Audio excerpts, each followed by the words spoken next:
এখানে আমাদের হেলাল বলল রাষ্ট্রের আমন্ত্রণে তিনি কোনো জায়গায় যান না।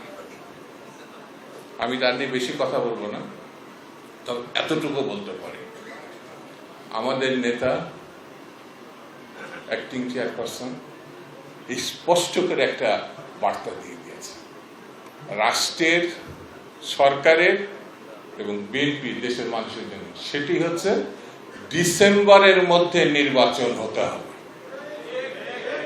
আপনি ডেট যদি না দিতে পারেন আমরা একটু অপেক্ষা করবো, তাহলে আমরা ডেট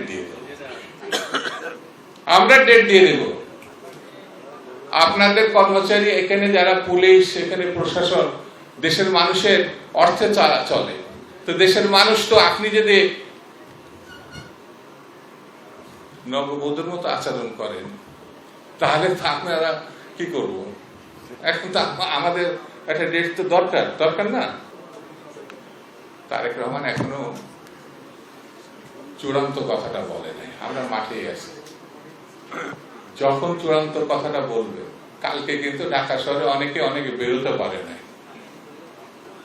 পারে না, যখন বাংলাদেশটাকে স্ট্যাগনেট একেবারে স্থবির হয়ে যাবে সেদিন বুঝতে পারবে।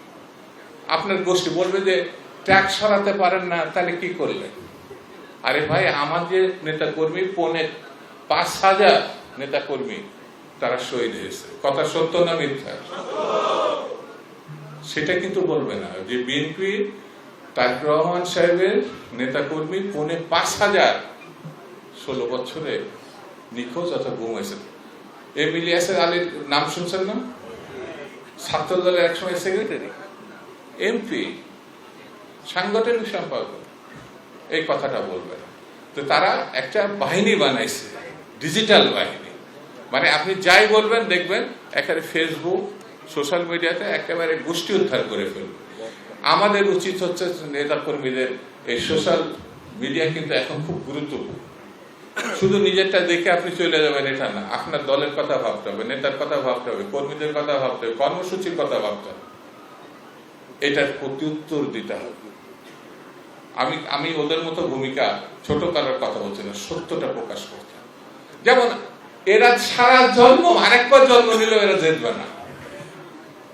আমি কেন এই কথাটা এত দৃঢ়তার সঙ্গে বলছি এই কারণে, শহীদ জিয়া রহমানের রাজনীতি পুরুষ এবং নারী, নারীদের যে ক্ষমতায়ন, সেনাবাহিনীতে নেওয়া, পুলিশে নেওয়া, প্রশাসনে নেওয়া, আর বেগম খালেদা জিয়া তো একেবারে ফ্রি শিক্ষার যে ব্যবস্থা, এই নারী এবং পুরুষ, আপনি যদি শুধু পুরুষ নিয়ে ভাবেন তো নারী হচ্ছে অর্ধেক শক্তি, সেদিনই তো আপনার কাজ অর্ধেক কমে গেল, হবে না। নারী শক্তিকে আপনি আপনার ধর্মমতের মধ্যে রেখেও আপনি তাদেরকে নিয়ে অনেক কাজ করতে পারেন।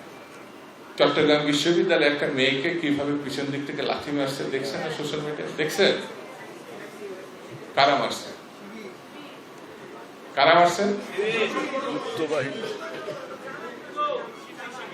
শিবির, গুপ্ত সংগঠন, যারা আমাদের ছাত্র দলের সাম্যকে হত্যা করেছে, যারা